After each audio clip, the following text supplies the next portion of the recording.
Hello and welcome to Urban Homestead Artists. I'm Kayleen and I live in Melbourne, Australia, and it's autumn time, so the trees are starting to turn and there's a lot going on in the garden. And on my property, in the urban food forest type setting, there's a lot of changes happening, makeovers. But in this video, I'm going to show you what we've done to the new bedding area that was in the last video. We're planting out for autumn, and I've 3/4 filled it, and I'm going to take you through all the things that I planted. There's a bit of cuttings and propagation there, and there's also a bit of a change to how I've filmed this.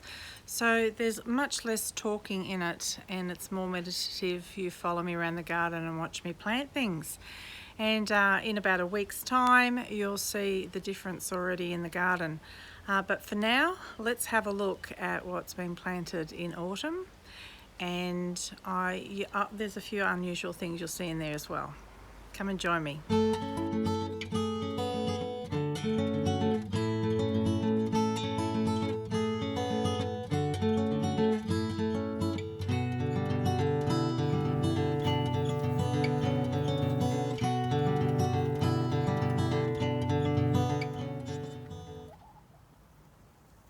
So my garden is happening and the chickens are enjoying this time of year because I'm out there all the time and they're able to come out a little bit earlier. I'm always aware of the foxes and only let them out when I'm in the garden. So this is the garden beds that we will be looking at today. But before I do that, I go around as many mornings as I can. And not every morning, but as many mornings as I can, and I pick what is in the garden.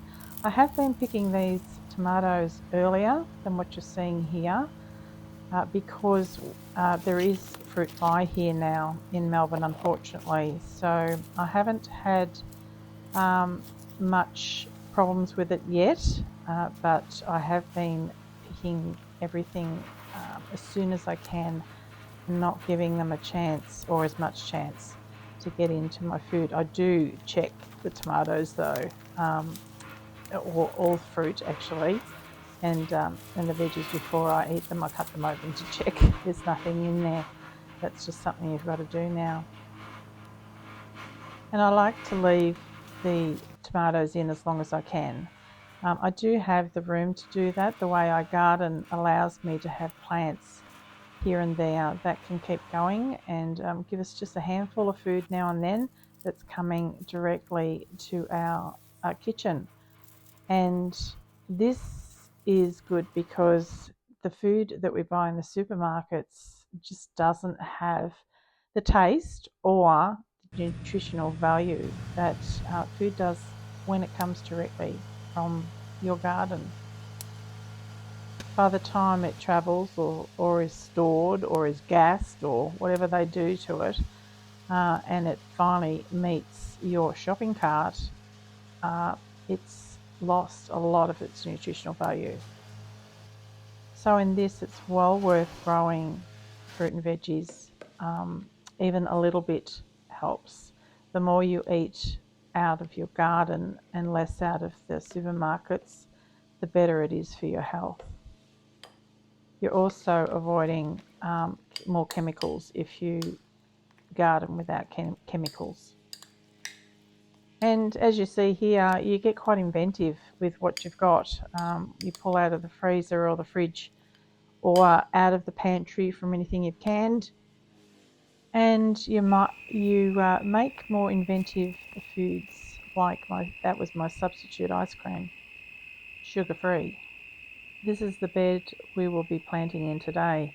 Brand new, made, and I'm very excited about this area. It's in a cage, and last night I planted the dahlias and some jonquil and ranunculi under the ground, which you can't see. Today we're planting some petunias, which I didn't film, but they went in, and then lots of veggies. So the peas and beetroot were pre-soaked. You can just pre-soak them for a couple of hours, or you can soak them for a day or so in a little bit of water. they'll just attempt to sprout on you, depending on the weather. I was a bit cautious whether these would grow okay, because I've had them lost to birds and mice in the ground before, and pre-soaking last year helped a lot. But raised bed situation should be different.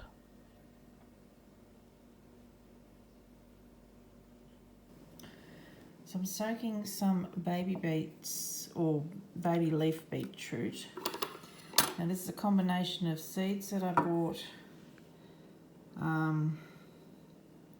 have a feeling it's 2 lots of seeds. I think I grew these possibly, and then I put another packet in. And these were given to me at a food swap. Now this would have been, these seeds will be a couple of years old. So we'll see how they go. But notice the size of the seeds here compared to these ones. Now this could be a different variety of beet, but these were grown in my garden, so I've collected these seeds. But I do find that the seeds are bigger the next time. Now I've collected these from near my orange tree, so I didn't get to pick any beets from there. I just got overgrown with weeds, that area, and I didn't get to it. I had abandoned the garden, so I basically grew it for the seeds, I guess. So we'll actually grow them to eat this time. And this could possibly be the yellow beet, but I'm not sure.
I deliberately planted my seeds in a different section to the ones that I had bought and were given.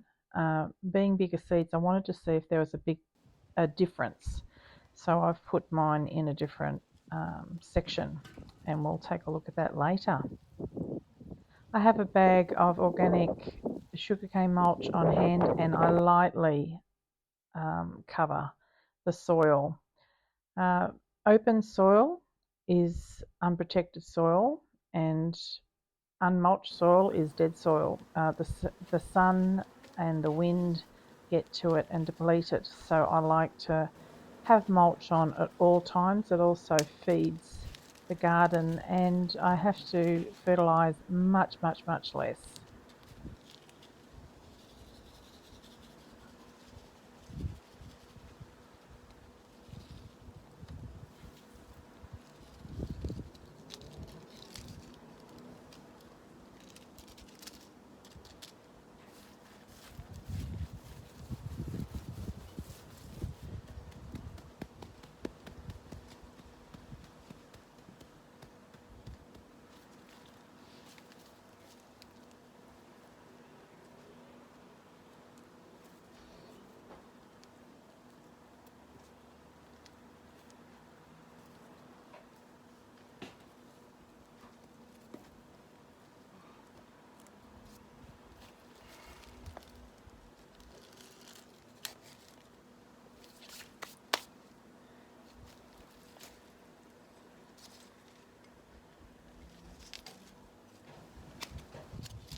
I'm not sure if this bay cutting will work because it's been sitting in a glass of water in my kitchen for way too long. So, but we'll pop it in and see what happens. You never know.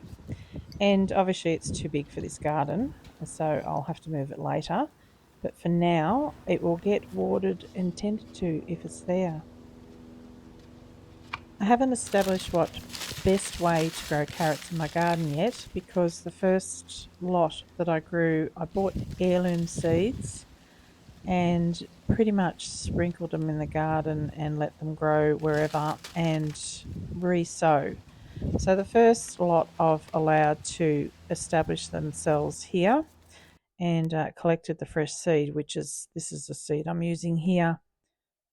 So I'm trying under the plank to see what happens with the germination there as opposed to directly on top of this soil, because this is not my garden soil, and it'll be interesting to see the results. I am going to test some under shea cloth as well. Now I'm using some newspaper, or I should say I'm using the news as it should be used, dumped under a heap of soil and rotting in the ground. But anyhow, we're using newspaper just to hold this soil in until the roots get established or the plants get established in here. I'm sowing for the first time some asparagus seed from my asparagus plants. They've thrown out lots of seeds this year. This is the female plants, and because the male plants don't give you berries, non-edible berries. But I've had them in the kitchen sitting there thinking I must sow some and just see how well they propagate. I'm not going to bust open the little berries to get to the black seed inside. I'm just going to pop them in and do the lazy gardener thing and see if they will grow like that. I do have to keep the water up to this soil too. The soil I bought in is a little bit hesitant taking the water in, so it's going to take a bit for me to condition this soil, although it's got lots of goodies in it, mushroom compost and manure and so forth. It still will need some help to improve it to a nice standard. And let's get rid of that bit of bark. But it would be good to be able to grow asparagus from seed. They are such a generous plant to have in your garden. They last for decades and keep growing and giving you food. They take little care, and apart from having to watch them like a hawk when they start to grow, because they grow so rapidly, They are very easy, so I imagine propagating them like this may be easy as well. I have discovered some recent volunteer asparagus popping up in the garden, which is very cool. So I'll just let them grow till they're a bit bigger and find some spots for them if not the spot that they have selected by themselves. With volunteers, I try to leave them where they are. I figured if they've chosen to grow there, they'd be happiest there. And if at all possible, I'd leave them in that spot. Now this mulch looks pretty heavy, but it's not. It's actually only a light covering. And I suspect it won't affect the seeds coming up through that because they have grown amongst some pretty heavy duty mulch in my garden.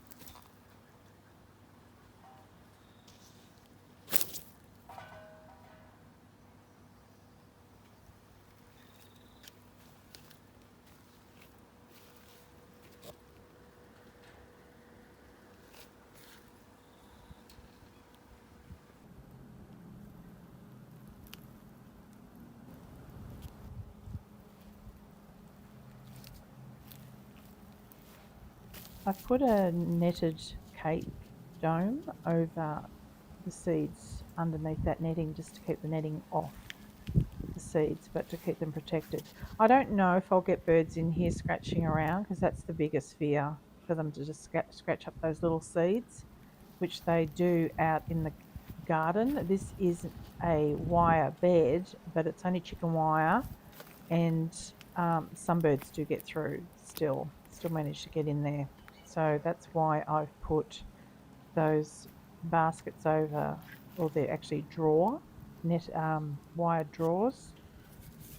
They make great covers for the garden, so I've popped them over peas and some of the small seeds, just in case. I just want to prevent anything being dug up. And I've oversown, but particularly with the lettuce, I'm not sure how well that'll germinate. I can always thin out or remove them and use this bed as a seed raising bed to raise the little seedlings and get them to climatise to this particular soil.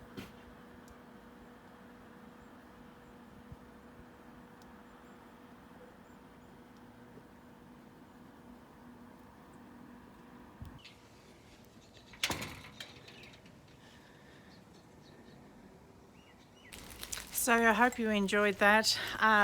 The next videos are going to be transformations. There's going to be a lot of transformation in the garden.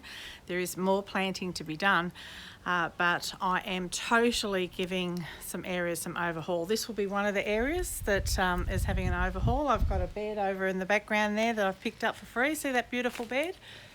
Antique bed, and I'll be transforming this area. This is not irrigated, this area. All the rest of the gardens are.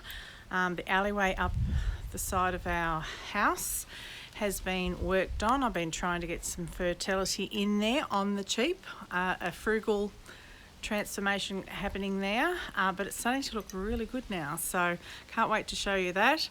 I'll see you in the next videos, and thanks again for joining. Happy gardening.